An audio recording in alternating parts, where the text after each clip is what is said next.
3rd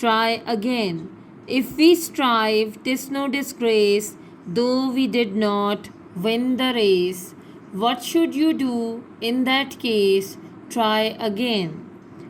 Once or twice, though you should fail, if you would at last prevail, try again. If we strive, 'tis no disgrace, though we did not win the race. What should you do in that case? Try again.